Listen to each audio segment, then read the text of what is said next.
현재 제가 서 있는 곳이 약 59평의 토지에 서 있습니다. 다 철거되고 완료됐어요. 좋죠? 이 보세요. 제 땅입니다. 제 땅이에요. 아이 좋아. 아이 좋습니다. 그죠? 자, 앞으로 여기 토지에 우리가 지을 건물은 올근생 건물을 신축할 예정입니다.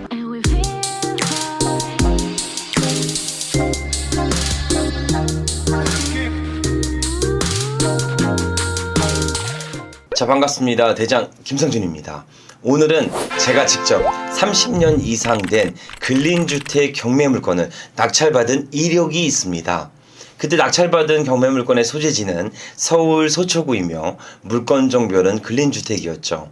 물건의 스펙사항은 토지 면적 약 59평이며 건축 면적도 59평으로 구성된 노후된 경매물건이었습니다. 즉, 현황상 이렇게 보잘것없는 이 건물을 제가 왜 낙찰받았을까요? 이유는 바로 이것 때문입니다. 해당 건물은 총 2개층으로 나뉘며 1층은 소매점 25.5평, 2층은 주택 22.6평으로 상가 면적이 조금 더 높은 비중을 차지하고 있습니다. 28년이나 된 이런 노후주택을 낙찰받아서 어떻게 수익으로 연결시킬 수 있을 거냐, 이런 질문을 하신 분들이 굉장히 많을 겁니다. 일전 독산동 노후주택 때 영상 때 말씀드린 것처럼 해당 주택을 가지고 가치를 부여해서 수익을 연결시키진 않을 거예요. 해당 노후주택을 철거한 다음에 해당 토지에 새로운 가치를 부여해서 궁극적으로 투자 수익률을 좀 극대화로 만드는 작업을 많이 할 겁니다. 결론적으로 해당 건물이 매력적인 게 아니라 이 건물이 깔고 앉아있는 이 토지가 굉장히 매력적이라는 거죠. 자, 기존의 영상에 보신 바와 같이 현재 구성된 가치로 부동산을 판단하는 것이 아닌 현 경매 물건이 깔고 앉아있는 토지의 가치를 보고 투자한 경매 물건입니다. 해당 물건의 인프라는 사당역 도보 5분 거리에 위치해 있으며 상가 건물들이 혼재되어 있는 곳에 위치해 있죠. 하지만 경매 당시에 건축물은 30년 이상 된 단독주택이 소재해 있었으며 그로 인해 입찰 당시에 많은 투자가 분들이 현 가치만 보고 저평가한 부동산이었죠. 이때 입찰할 때도 저 포함 총 2명 정도의 입찰 인원이 있었으며 제가 그 2명 중에 최소 금액으로 당당히 낙찰받은 경매 물건입니다. 저는 통상 경매 입찰로 낙찰이 되면 절대 물건지에 방문하지 않습니다. 즉, 아무런 액션을 하지 않는다는 것이죠. 그 이유는 매각 허가 결정 기간 약 2주 동안은 채무자나 채권자가 경매를 취할 수 있는 여지가 있어서이죠. 그렇게 낙찰 후 아무런 액션을 하지 않고 매각 허가 결정이 나오면 전 그 즉시 바로 잔금을 납부하고 소유권을 이전합니다. 그렇게 소유권이 이전되면 그때 비로소 내용 증명과 각종 법적 절차를 신속하게 진행하게 되죠. 이렇게 소유권이 이전되면 경매가 취하가 불가능하니 우량하게 낙찰받은 부동산은 절대 잔금 납부 전까지는 명도 협상을 하지 않습니다. 단 채권 금액이 높아 취하의 여지가 없거나 혹은 공유물 분할에 의한 형식적 경매라면 낙찰 즉시 물건지에 방문해서 명도 협상과 물건의 하자 여부를 체크해야 하죠. 자, 다시 본론으로 넘어와서 서초구에 있는 근린주택을 말씀드려 보도록 하겠습니다. 자, 낙찰 후 약 3개월 정도 지난 시점에 신축하지 않고 현 경매 물건 그대로 일반 매매를 제가 진행해 보았습니다. 그때 다양한 분들의 러브콜을 받았으며 매수 가격은 최소 40억대의 거래가 가능했죠. 즉 32억 6천만 원에 낙찰받고 불과 3개월 만에 아무런 액션을 하지 않았는데도 40억의 매도가 가능한 부동산이었습니다. 단기 시세 차익만 약 7억 원을 만들 수 있었죠. 이런 단기 차익을 만들 수 있었던 이유는 우량한 입지성입니다. 현 경매물건의 소재지는 사당역에서 도보 10분 거리에 위치해 있으며 거기다가 코너 자리에 소재한 건물이었습니다. 이거를 또 저는 부동산 경매로 저렴하게 매입했던 포인트가 될 수 있었죠. 하지만 전 단기 매도를 진행하지 않았습니다. 그 이유는 현 토지에 걸맞는 건축물을 들어올려 부동산의 가치를 극대화로 만들어 더욱 높은 수익을 만들 수 있기 때문이죠. 그래서 현재는 30년 된 노후주택은 전부 철거를 완료했으며 그리고 해당 토지 위에 올근생 건물을 신축할 예정입니다. 그럼 보다 자세한 사항은 현장에 직접 나가 제가 낙찰받은 물건을 보며 보다 생동감 넘치는 영상을 전달드려 보도록 하겠습니다. 자, 강남 3구 중에 서초구에 위치한 꼬마 빌딩 현장으로 지금 바로 출발해 보시죠. 자, 드디어 물건지에 도착했습니다. 지금 제가 서 있는 곳이 어디냐면 기존에 그 빨간색 노후된 창고 같은 주택이 있던 건물을 전체 다 허물고 나대지입니다. 철거가 지금 다 끝났어요. 그래서 철거 현장에 들어와서 이거 어차피 제 땅이잖아요. 제 땅이니까 제가 마음대로 영상을 촬영을 해보도록 하겠습니다. 자, 우선 우리 물건지의 소재지가 여기 다 보시면 주택 밀집 지역이고 이렇게 사거리 코너를 잡고 있어요. 코너를 잡고 있는 그런 위치에 있는 서초구에 있는 그런 경매 물건지에 현재 제가 지금 와 있습니다. 자, 신축 시 가장 먼저 선행되는 부분이 철거라고 보시면 됩니다. 이 부분을 좀 더 자세하게 말씀 한번 드려보도록 할게요. 신축 시 가장 먼저 선행되는 것이 철거 작업입니다. 기존 구축 건물을 허물고 나대지로 만드는 작업이죠. 해당 작업을 진행 시 분진, 소음 등의 문제로 주변 상가 및 주거 임차인들의 민원이 다소 발생될 수 있습니다. 이렇게 되면 공사가 지연되어 원활한 철거 작업을 이루어지기가 어려워지죠. 그래서 사전에 이웃 주민들에게 미리 공사에 대한 여부를 꼭 고지 후 철거를 진행해야 민원의 여지를 다소 줄일 수 있습니다. 그리고 나서 주변 펜스를 두르고 포크레인으로 철거 작업을 진행합니다. 또한 건축 잔해들을 줄이고자 지속적으로 물을 뿌려 분진을 가라앉히는 작업을 하죠. 이후 고철과 비철 등을 구분하여 모든 잔해들을 이동하면 철거는 비로소 마무리가 됩니다. 자, 이렇게 작업을 해서 지금은 전부 철거가 완료돼서 나대지인 상태라고 보시면 됩니다. 자, 신축 공사 시 대략적인 인덱스를 말씀드려 보도록 할게요. 자, 첫 번째는 사업성에 대한 검토입니다. 즉 수지 분석이라고도 불리죠. 한마디로 요약해 보면 총 투자 비용 대비 기대 수익률을 빼줘서 원하는 수익성이 나오면 그때 비로소 신축을 진행하게 됩니다. 예를 들어 토지 매입대 비용과 건축 비용을 합산해 줍니다. 여기서 추가적으로 거기서 발생되는 각종 세금들과 대출 이자까지 포함해야 합니다. 이후 물건지 주변으로 빌라나 상가에 대해서 임대료와 분양에 대한 가격을 조사하기 시작합니다. 그 총 조사된 금액과 내가 투자에 대한 총 들어갔던 비용들을 빼주는 작업을 진행하시면 되죠. 이후에 내가 만약에 수익성이 원하는 목표치까지 도달할 수 있다, 이러면 내가 쓴 시나리오대로 신축업을 진행하시면 됩니다. 그 다음 두 번째 단계로는 인허가와 설계, 이 단계로 접어들게 돼요. 그러니까 내가 만약에 다중주택을 지을 건지 다가구를 지을 건지 근생 건물을 지을 건지 근린주택을 지을 건지를 사전에 미리 협의한 다음에 가설계를 통해 시나리오의 최적화 여부를 검토하기 시작하죠. 그렇게 설계된 도면을 가지고 인허가를 신청합니다. 이후 공사비 지급 방식에 대해서도 결정하게 되죠.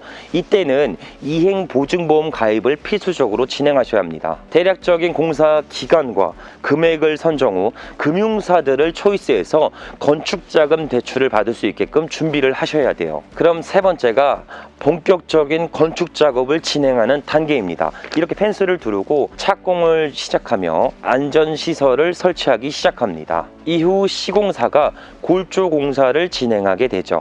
이후 마감 공사까지도 진행을 합니다. 유리, 창호, 판넬, 외벽 공사, 이런 부분들을 순차적으로 진행하게 돼요. 그렇게 준비된 건축물은 준공 단계를 가지게 됩니다. 각종 필증 및 인허가 단계를 확인해서 사용 승인을 받게 되죠. 이후 소유권 보존 등기를 마지막으로 드디어 대망의 임차인들을 모집하는 구성을 갖게 됩니다. 더욱 디테일한 게 너무 많지만 오늘은 이렇게 크게 세 가지 단계로 신축 과정이 진행된다 라고 보시면 좋을 것 같습니다. 참고로 신축 투자에 있어서 가장 중요한 건 레버리지 투자입니다.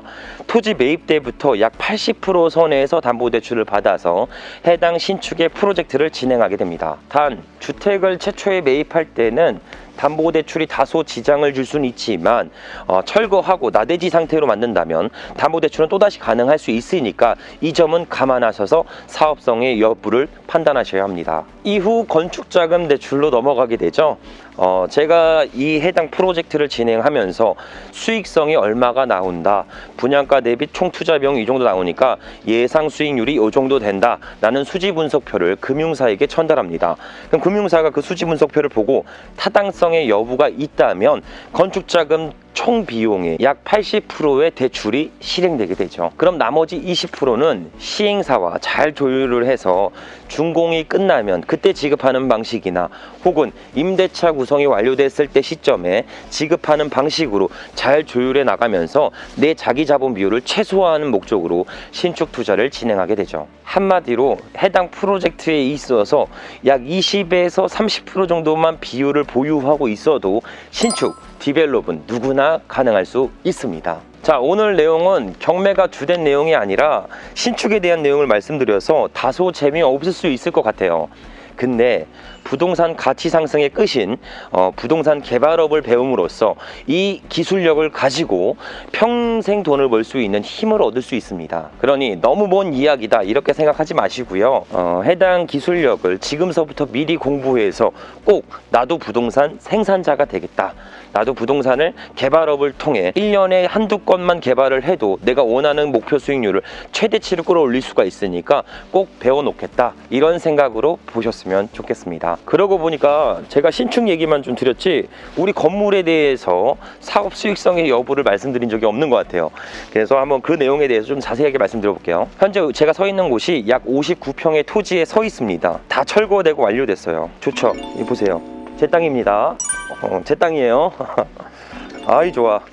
아이 좋습니다. 그죠? 자, 앞으로 여기 토지에 우리가 지을 건물은 올근생 건물을 신축할 예정입니다.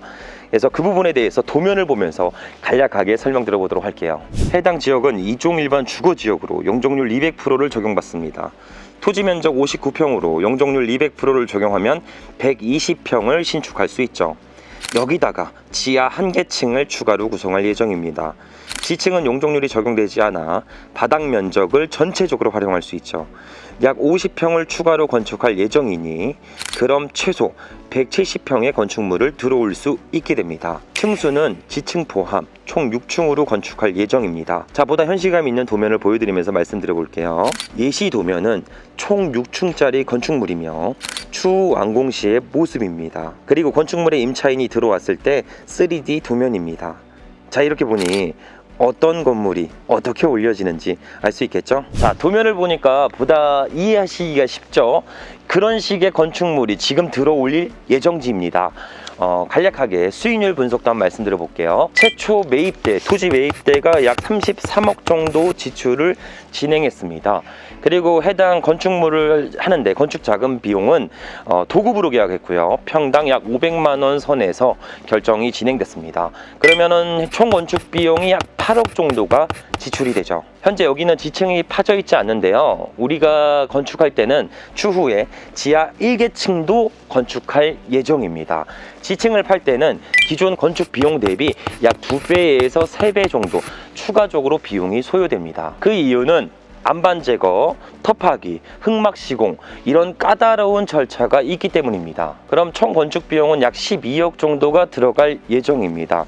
그러면 토지 매입대와 건축자금 합쳐서 약 45억 정도의 프로젝트라고 보시면 됩니다. 그럼 우리는 기대 수익률을 예상해 볼 수 있습니다. 물건지 주변으로 각종 회사 및 기획사 등이 많이 포진되어 있습니다. 그로 인해 통사옥을 쓸 수 있는 그런 건축물을 지금 신축 중에 있습니다. 주변의 임대료 시세를 알아본 결과 평당 한 20만 원 정도 선에서 결정되지만 저희는 보수적으로 판단해서 평당 15만 원으로 계산을 해보도록 할게요. 건축 면적 170평 곱하기 평당 임대료 약 보수적으로 15만 원 정도를 측정한다면 월 임대료는 약 2,500만 원을 받을 수 있는 데이터가 나오게 됩니다. 그러면 2,500만 원 곱하기 1년 임대료 12개월을 곱해주면 약 1년 동안 받는 임대료는 3억 원이 될 수 있죠. 강남 3구의 꼬마 빌딩의 매각 수익률은 2%도 안 됩니다, 요즘에.